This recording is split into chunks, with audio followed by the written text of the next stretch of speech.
isang happy Wednesday. Welcome back dito again sa aking channel. And for today's video, may bagong loan application na namang lumabas ngayon, no? At alam niyo mga kautang, sinubukan ko dahil napapautang raw ito up to 28,000 pesos. At ang sabi dito mga kautang, no, na 120 to 240 days long term, 10% to 18% lang daw yung interest dito, na sobrang baba naman. Legit nga ba? Legit kaya mga kautang? So for today's video, yan yung pag-uusapan natin. Sabi dito sa kanilang platform, mabilis na ma-approve, 100% online application, pwede sa GCash, Maya, GrabPay, RD Phone Shop, at MLO Willier yung sabi. So mga kautang, sinubukan ko ang loan application na to kasi nga bago ang please take note, wala ito sa Google Play Store, wala siya sa Google Play Store, wala siya sa Google Play Store, nandito siya sa App Store mga kautang, no? And by the way, hindi na ako mag-procedure pa dito, hindi na ako magbigay pa ng tutorial on how to apply this loan application kasi nga mga kautang, sobrang dali lang ng kanyang application. Napaka-easy, napakadaling sundin. White Magic Tala Loan App, mga kautang, no? At mga kautang, meron lang siyang 1 minute na evaluation. Hindi nga natapos yung 1 minute evaluation is meron ng result at ito po yon. And guess what mga kautang, no? Hindi ako na-approve dito sa loan application na to. Sorry. Oh no. Sorry, currently you are unable to apply. You didn't pass our credit evaluation. Please reapply after August 28.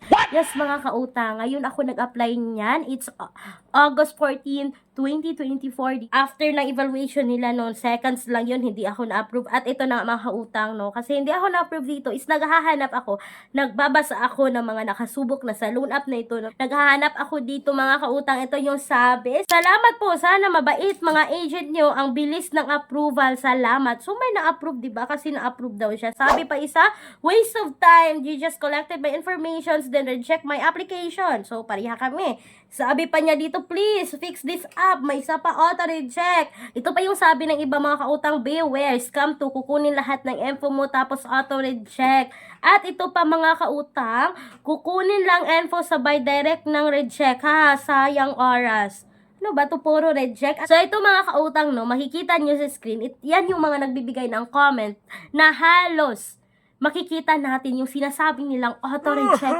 auto-reject, auto-reject naman pala itong si White Magic Tala Loan, no? Ang daming hindi na-approve dito. At hindi lang yun mga kautang, no? Nag-research pa talaga ako sa loan app na ito. Naghanap ako ng talagang nakapagsubok na na-approve dito sa loan app na ito. Guess what, no?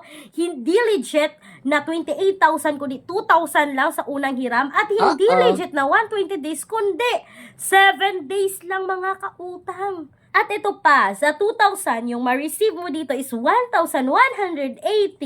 Kasi may service fee sila na 400 pesos, may management fee sila na 340, at yung transfer fee nila mga kautang is 80 pesos. Total po yan ng 820. So mga kautang, sa 2,000 minus 820, yung ma-receive mo talaga dito is 1,180 at babayaran mo ng 2,000 sa loob po yan ng 7 days.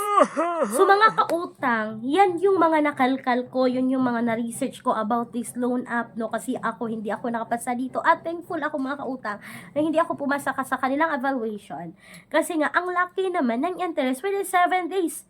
Hindi helpful itong loan app na ito. Huwag niyo subukan mga kautang, no? Kasi sumasakit lang yung ulo niyo dito sa laki ng interest. Saan kayo kukuha ng 820 within 7 days? Kaya tayo ng utang nga mga kautang kasi wala tayong extra, di ba?